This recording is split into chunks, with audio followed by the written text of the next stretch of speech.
नमस्कार, मी सरोज. मराठी फूड कल्चरमध्ये आपल्या सर्वांचे खूप खूप स्वागत आहे. जर तुम्हाला कमी वेळात कमी साहित्यात सुपर टेस्टी ब्रेकफास्ट बनवायचा असेल आणि तोही उपवासाला खाऊ शकतो असा पदार्थ, तर त्यासाठी आज आपण बनवतोय उपवासाचा ढोकळा. उपवासाचा ढोकळा म्हणजे ऐकायला थोडं वेगळं वाटतंय ना, पण हो, आज आपण बनवतोय अगदी कोणीही बनवू शकेल असा उपवासाचा ढोकळा. तर त्यासाठी आजची रेसिपी जराही स्किप न करता पूर्ण बघा. उपवासाचा ढोकळा बनवण्यासाठी आपल्याला लागणारे पाव वाटी भाजलेले साबुदाणे, 1 वाटी वरई किंवा भगर, 3 ते 4 हिरव्या मिरच्या, कोथिंबीर आणि 1 वाटी दही. आता साबुदाणे आणि भगर आपण आधी मिक्सरमधून बारीक करून घेणार आहोत. आता सगळ्यात आधी आपण भगर मिक्सरमधून बारीक करून घेणार आहोत. एका बाउलमध्ये काढून घेऊ आणि आता ह्याच भांड्यामध्ये आपल्याला साबुदाणे सुद्धा बारीक करून घ्यायचे. थोडेसे रवेदार बारीक करायचे आहेत आपल्याला साबुदाणे सुद्धा आता मिक्सरमधून दळून घेतलेले आहेत. एका बाउलमध्ये काढून घेऊ. आता सगळ्यात आधी हे साबुदाण्याचं किंवा वरईचं पीठ आधी आपण स्पूनने मिक्स करून घेणार आहोत आणि मग ढोकळा बनवण्यासाठी इथे मी 1 वाटी म्हणजे साधारण 3 ते 4 टेबलस्पून दही घेतलेलं आहे. त्यानंतर मीठ घ्यायचं आहे चवीपुरता आणि हे एवढं साहित्य आधी मिक्स करून घ्यायचं आहे एका स्पूनने.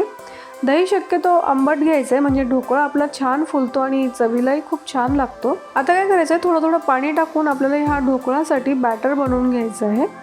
वरईच्या पिठाला थोडंसं पाणी जास्तच लागतं म्हणून पाण्याचा अंदाज घेऊन थोडं थोडं पाणी टाकत आपल्याला हे सगळं मिश्रण एकजीव करून घ्यायचं आहे. तर इथे मीठ आणि दही व्यवस्थित आपल्या साबुदाणे आणि वरईच्या पिठामध्ये मिक्स झालेलं आहे. तर आता काय करायचं, आपला उपवासाचा ढोकळा छान चटपटीत होण्यासाठी थोडीशी लिंबू पावडर आपण यात ॲड करणार आहोत. त्यानंतर थोडीशी साखरसुद्धा आपल्याला इथे ॲड करायची आहे आणि मग एखादा घोट पाणी ॲड करून साखर आणि लिंबू पावडर या पिठामध्ये व्यवस्थित मिक्स होईल असं आपल्याला मिक्स करून घ्यायचं आहे. एखादा मिनिट कंटिन्यू याला आपल्याला फेटून घ्यायचं आहे म्हणजे साखर आणि लिंबू पावडर लवकर विरघळेल. ढोकळ्यासाठी बॅटर इथे आपलं तयार आहे. आता आपल्याला हे बॅटर एक 10 ते 15 मिनिट आपल्याला असंच राहू द्यायचं आहे. आता एक 15 मिनिटांनंतर आपण या बॅटरमध्ये ॲड करणार आहोत मिरची आणि कोथिंबीरचं वाटण. थोडंसं तिखट, आंबट आणि गोड असा उपवासाचा ढोकळा आपण तयार करणार आहोत. हे मिश्रण व्यवस्थित एकजीव झाल्यावर आता आपण काय करणार आहोत, आपला ढोकळा छान स्पॉन्जी होण्यासाठी इथे मी इनो ॲड करणार आहे. आता या इनो सोडावर एखादा घोट पाणी टाकून आपल्याला हे इनो पावडर पूर्ण बॅटरमध्ये एकाच साईडने मिक्स करून घ्यायचं आहे म्हणजे व्यवस्थित आपलं बॅटर फुलून येईल. आता तुम्ही बघू शकता किती मस्त फुलून आलेलं आहे आपलं ढोकळ्याचं बॅटर.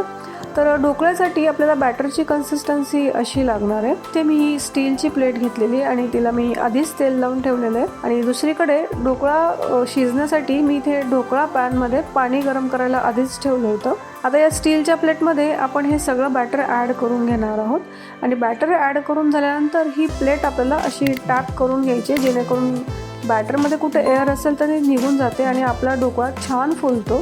आता आपण ही ढोकळ्याची प्लेट पॅनमध्ये ठेवून घेणार आहोत आणि हा ढोकळा पॅन कव्हर करून एक 15 मिनिट मीडियम फ्लेमवर आपल्याला हा उपवासाचा ढोकळा शिजू द्यायचा आहे. आता एक 15 मिनिटांनंतर गॅस ऑफ करून पॅन उघडून बघूयात. तुम्ही बघू शकता आपला ढोकळा मस्त फुललेला दिसतोय. आता आपला हा उपवासाचा ढोकळा पूर्ण शिजला आहे का नाही ते पाहण्यासाठी काय करायचं, एक सुरी अशी पिठामध्ये टाकून बघायची. जर सुरीला पीठ लागलं नाही तर समजायचं की आपला ढोकळा परफेक्ट शिजलेला आहे. तर इकडे आपला ढोकळा शिजून तयार आहे. तर आपल्याला ह्या ढोकळ्याला एक तडका द्यायचा आहे. त्यासाठी तडका पॅनमध्ये 1 टेबलस्पून तेल घेतलंय. त्यात आपण ॲड करणार आहोत 1/2 टेबलस्पून जिरे इथे व्यवस्थित फ्राय झाल्यावर बारीक चिरलेली मिरची इथे आपण तेलात फ्राय करून घेऊ. सोबतच मी इथे घेते थोडीशी तीळ जर तुम्ही उपवासाला खात असाल तर. आणि मग हा गरम गरम तडका आपल्याला ढोकळ्यावर टाकून घ्यायचा आहे व्यवस्थित पसरवून. थोडीशी कोथिंबीर टाकून घेऊ आपण गार्निशिंगसाठी. त्यानंतर काय करायचं, आपल्याला आवडेल त्या शेपच्या आकारात ढोकळा इथे आपल्याला कट करून घ्यायचा आहे. हे बघा मी तुम्हाला दाखवते किती छान स्पॉन्जी झालेला आहे आपला उपवासाचा ढोकळा. हा ढोकळा पचायलाही हलका असतो आणि स्वादिष्ट ढोकळ्यासोबत खाण्यासाठी मी इथे शेंगदाणा आणि खोबऱ्याची चटणी बनवून घेतलेली आहे.